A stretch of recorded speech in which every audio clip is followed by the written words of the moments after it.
অনলাইনে নানা ধরনের প্রোপাগান্ডা দেখছি। একজন আরেকজনের এক গ্রুপ আরেক গ্রুপের বিরুদ্ধে প্রোপাগান্ডা ছড়াচ্ছে। কিছুক্ষণ আগে আমার একটা জিনিস চোখে পড়লো, আমাদের যিনি ভিপি পদপ্রার্থী আব্দুল কাদের, তিনাকে নিয়ে খুবই বাজেভাবে একজন সাবেক শিবির, আমি যতদূর শুনেছি ওনাকে, আমি নর্মালি বেশ কয়েকদিন ধরে এই বিষয়ে কথা বলছিলাম না, তো তিনি খুবই বাজে মন্তব্য করেছেন এবং আমি দুঃখ পেয়েছি।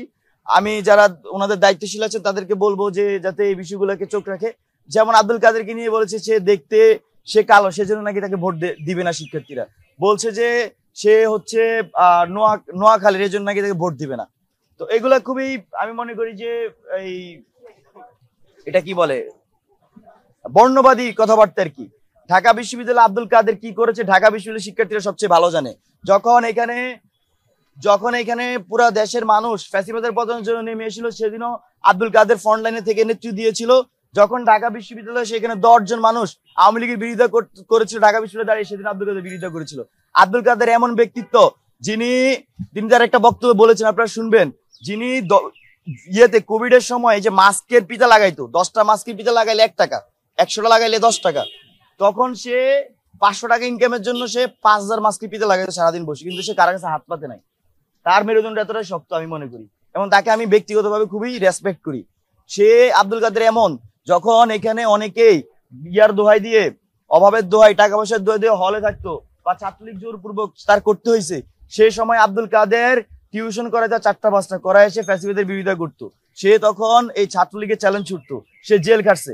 তো এই আব্দুল কাদেরকে নিয়ে যারা বর্ণবাদী কথাবার্তা বলতেছে বা বলার সাহস করতেছে, তাদেরকে হুঁশিয়ার করে দিতে চাই, আপনাদেরকে কিন্তু বেশিরভাগকে, যখন এখানে ছাত্রলীগ অত্যাচার সন্ত্রাসী করতে, আপনাদের বেশিরভাগকে পাই নাই। যখন রাজুতে 7ই জানুয়ারি ইলেকশনের আগে 6 জানুয়ারি আমরা 7ই জানুয়ারি ডামি ইলেকশনকে বয়কট করছি, বর্জন করছি ঢাকা বিশ্ববিদ্যালয়ে, সেদিন ছাত্রলীগের ঢাকা বিশ্ববিদ্যালয়ে 10,000 কর্মী ছিল। সেদিন এই এত মানুষের মাঝখানে দ্বারা আমরা এটা বয়কট করছি, তখন আপনাদেরকে পাইনি। তো আব্দুল কাদেরকে নিয়ে কথা বলার সময় অনেক কিছু ভেবেচিন্তে কথা বলার জন্য আহ্বান করছি যারা বর্ণবাদী কথাবার্তা বলছেন। হ্যাঁ, তার যদি ভুল থাকে আপনি তার যৌক্তিক সমালোচনা করেন, কিন্তু এইসব বর্ণবাদী কথা বলার আগে আপনাকে আবার রিথিং করার জন্য আহ্বান জানাচ্ছি। আর আরেকটি বিষয় আপনাদের সাথে উল্লেখ করতে চাই, এটা মুকাররম ভবন এলাকা। এখানে আমার একটা গল্প শেয়ার করতে চাই। আমি যখন বিশ্ববিদ্যালয়ে ভর্তি হওয়ার পরে এখানে খাবার দাবারের তো সমস্যা, আপনারা জানেন ঢাকা বিশ্ববিদ্যালয় জুড়ে সেটা। তো এইখানে সায়েন্স লাইব্রেরিতে নিয়মিত অনেক শিক্ষার্থী পড়াশোনা করেন। মুকাররম ভবন, এই যে ভবনগুলোতে প্রায় 5000 মতো শিক্ষার্থী নিয়মিত আসা যাওয়া পড়াশোনা। এখানে কোনো ক্যান্টিন ব্যবস্থা নাই, কোনো খাবার ব্যবস্থাপনা নাই। যেটা আছে পিছন সাইডে খুবই বাজে সিচুয়েশন, এনভায়রনমেন্ট খুবই বাজে। তো আমি ঢাকা বিশ্ববিদ্যালয়ে আসার পরে এটা আমি যখন বুঝতে পারি, এখানকার শিক্ষার্থীদের সাথে আমি জনমত তৈরি করি। এই একইভাবে লিফলেট, ওই সময় আমার লিফলেট বিতরণ প্রথম অভিজ্ঞতা হয় এবং আমি খুব ভালো পারফর্ম করি। তো বিতরণ করে আমরা এখানে ক্যান্টিন, ক্যাফেটেরিয়া, চাই একটা আন্দোলন গড়ে তুলি।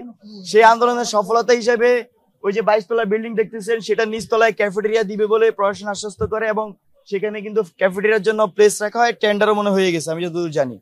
কিন্তু দুঃখজনক ভাবে হলো সত্য, এখানে একটা অষ্টাগোনাল আকৃতির ক্যান্টিন করবে বলা হয়েছিল, কিন্তু স্টিল সেটা করে নাই। আগস্ট পরবর্তী সময় আমি বিশ্ববিদ্যালয় প্রশাসনের সাথে বেশ কয়েকবার বসেছি, তারা বলছেন যে ফান্ডের অভাব, সেজন্য তারা করতে পারছেন না। আসন্ন ডাকসু নির্বাচনে আমাদের এগুলো নিয়ে ইশতেহার আছে। আমি অবশ্যই ডাকসুতে যদি আমি জিতে আসি, তাহলে সেটা যত দ্রুত করা সম্ভব সেটা আমি কাজ করব। পাশাপাশি আমাদের যে ইশতেহার আছে সেখানে আমরা কয়েকটি বিষয়কে হাইলাইট করছি। তার মধ্যে অন্যতম হচ্ছে, আমি যদি এক ফ্রেমে বলার চেষ্টা করি, সেটা হচ্ছে আমরা একটি গবেষণা ভিত্তিক বিশ্ববিদ্যালয়ে রূপান্তর করতে চাই। গবেষণা ভিত্তিক বিশ্ববিদ্যালয়ের জন্য যে ধরনের আবাসন ব্যবস্থা, যে ধরনের খাবার ব্যবস্থা, যে ধরনের একাডেমিয়ার ব্যবস্থা, তারপরে সংস্কৃতি, এখানকার পরিবহন, প্রযুক্তি, স্বাস্থ্য সেবা, নিরাপত্তা, এই বিষয়গুলো নিয়ে মূলত আমাদের ইশতেহার যদি মোটা থেকে বলি। এর পাশাপাশি আরেকটি বড় জিনিস আছে, সেটা হচ্ছে যে এই ক্যাম্পাসের রাজনৈতিক ব্যবস্থাপনা কেমন হবে। তো ইশতেহার ব্যাখ্যা করতে গেলে অনেক বড় হবে, তবে কয়েকটা জিনিস নোটিস করতে চাই। বিশেষ করে ঢাকা বিশ্ববিদ্যালয়ের নারী শিক্ষার্থীদের সাথে যখন কথা বলেছিলাম, তখন তারা একটা জিনিস জানতে চেয়েছেন যে নিরাপত্তার খাবার সবচেয়ে বেশি তারা জানতে চেয়েছেন। তার মানে আমার যে বোনটি ঢাকা বিশ্ববিদ্যালয়ে পড়েন বা যারা পড়ছেন, তাদের বেশিরভাগই ঢাকা বিশ্ববিদ্যালয় নিরাপত্তাহীনতায় ভোগেন। এটা আমাদের, আমি যদি বলি কালেকটিভ ব্যর্থতা, আমরা সেটা বাস্তবায়ন করতে পারিনি। তো আমি আমার নারী বোনদেরকে আশ্বস্ত করছি, এই ক্যাম্পাসে আমরা একটি নিরাপদ ক্যাম্পাস গড়ে তোলার জন্য আমি যতজনের সাথে কথা বলেছি, আমাদের প্রতিপক্ষ বলি, আরো যারা সহযোদ্ধা আছেন, সবার সাথে সবাই একমত। শুধু আমাদের ইনিশিয়েটিভ গুলো নিতে হবে। ইনিশিয়েটিভ গুলো প্রশাসন নিতে পারে নাই। আসন্ন ডাকসুতে যদি আমাদেরকে নির্বাচিত করেন, আমরা এই ক্যাম্পাসকে আপনাদের জন্য নিরাপদ ক্যাম্পাসে পরিণত করব। আমরা বলছি যে আপনাদের যেসব হলগুলোতে অর্থোডক্স নিয়মগুলা চালু আছে সেগুলা বন্ধ আমরা কাজ করব। বিশেষ করে এক হলের নারী শিক্ষার্থী আরেক হলে যেতে পারবে না, এবং এক শিক্ষার্থী অনাবাসিক শিক্ষার্থীরা তার হলে যেতে পারে না নারীদের। এই বিষয়গুলোকে আমরা বন্ধ করব। আর রাতে যে 10টার সময় হল বন্ধ হয়ে যাওয়া সেটা আমরা বন্ধ করব। আমরা সেখানে বলছি রাত 11টা পর্যন্ত এবং 12টা লাস্ট লেট গেট হইতে পারে। আর পরবর্তীতে 24/7 যে কোনো ইমার্জেন্সি কেসেতে এই বিষয়টা চালু থাকে। প্রথমত সামাজিক যোগাযোগ মাধ্যমে নারী শিক্ষার্থীরা যারা আছেন তাদের বেশিরভাগই আমি দেখেছি হেনস্থা হতেছি, যে প্যানেলেরই হোক। এটা খুবই আমাদের জন্য আশঙ্কাজনক। আমরা সেটা নিয়ে নিয়মিত কথা বলে আসছি। অনলাইন বুলিং এবং ক্যাম্পাসে মোরাল পুলিশিংও চলমান আছে, এইসবের বিরুদ্ধে আমরা কথা বলে আসছি। পাশাপাশি যারা টপ প্লেয়ারের লিডারশিপ আছেন, ক্যাম্পাসে ইলেকশন করছেন, তাদেরকেও নানাভাবে প্রোপাগান্ডার শিকার হতে হচ্ছে।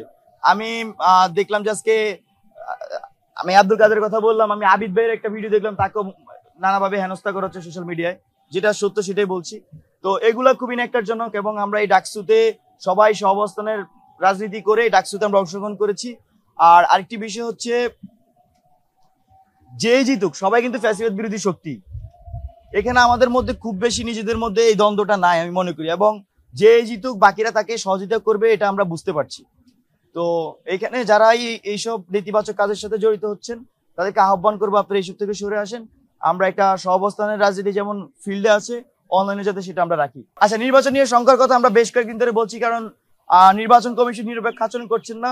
তার কারণটি হচ্ছে এখন পর্যন্ত যারা আচরণবিধি ভঙ্গ করেছে তাদের বিরুদ্ধে কোনো ধরনের ব্যবস্থা নেওয়া হয়নি। তারা যেমন নিরপেক্ষতা হারিয়েছেন, শিক্ষার্থীরা আশঙ্কা করছেন যে 9 সেপ্টেম্বরের ইলেকশন সুষ্ঠু হয় কিনা। কারণ আমরা নানাভাবে শুনতে পাচ্ছি এখানে যে মেশিন দিয়ে ভোট গণনা করা হবে সেটার ক্যালিব্রেশনে সিস্টেম করা হতে পারে। আমরা শুনতে পাচ্ছি যে ব্যালট বক্সে ভরে রাখার অনেকের প্ল্যান পরিকল্পনা চলছে। তো এখানে বিশেষ করে বিশ্ববিদ্যালয়ের প্রশাসনের উপর যাদের বিশেষ করে আছে, ওই প্রভাব আছে, তারা এই ধরনের কাজ ঘটাতে পারেন। আমরা নানাভাবে সেগুলো শুনতে পাচ্ছি। এখানে হলগুলোর প্রবস্থার যদি আপনারা দেখবেন, সেখানে একটা নির্দিষ্ট দল আধিপত্য বেশি, এখানে নির্বাচন কমিশনের একটা নির্দিষ্ট দল আধিপত্য বেশি, এবং পোলিং এজেন্টের ক্ষেত্রে কোনো ধরনের মেকানিজম হয় কিনা সে আশঙ্কা শুরু থেকেই ঢাকা বিশ্ববিদ্যালয়ের প্রত্যেকটি শিক্ষার্থী করছে। তবে আমরা আশা রাখতে চাই 19 সালের যে ধরনের ডাকসু হয়েছে, ঢাকা বিশ্ববিদ্যালয়ের প্রশাসন 24 জুলাই পরবর্তী সময়ে এই ধরনের ডাকসু আমাদেরকে দিবে না। এই ধরনের ডাকসু যদি হয় তাহলে শিক্ষার্থীরা এই ধরনের ডাকসুকে ঘৃণা করে প্রত্যাখ্যান করবে। আচ্ছা, সেটা আপনারা খোঁজখবর নিয়ে দেখতে পারেন। এখানে হলগুলোতে প্রভোস্টের যারা আছেন 18টা হল, কাদের আধিপত্য বেশি সেটা একটু দেখতে পারেন, বা কাদের সংখ্যাটা বেশি। এখানে নির্বাচন কমিশনার থেকে শুরু করে নির্বাচন কমিশনে যারা আছেন সেখানে কোন দল আধিপত্য বেশি। তো এটা নানা মনের সংখ্যা যেমন তৈরি করছে।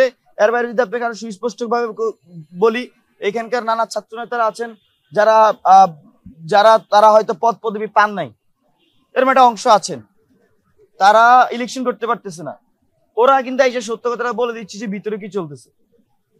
তো সেক্ষেত্রে আশঙ্কা কিন্তু পুরো ক্যাম্পাস জুড়ে ছড়িয়ে গেছে যে ইলেকশনকে কেন্দ্র করে কারচুপি হতে পারে, এখানে মেকানিজম হইতে পারে, ইঞ্জিনিয়ারিং হইতে পারে। তো ওইগুলো আপনারা একটু খোঁজ খবর নেন সংবাদ মাধ্যম বন্ধুরা।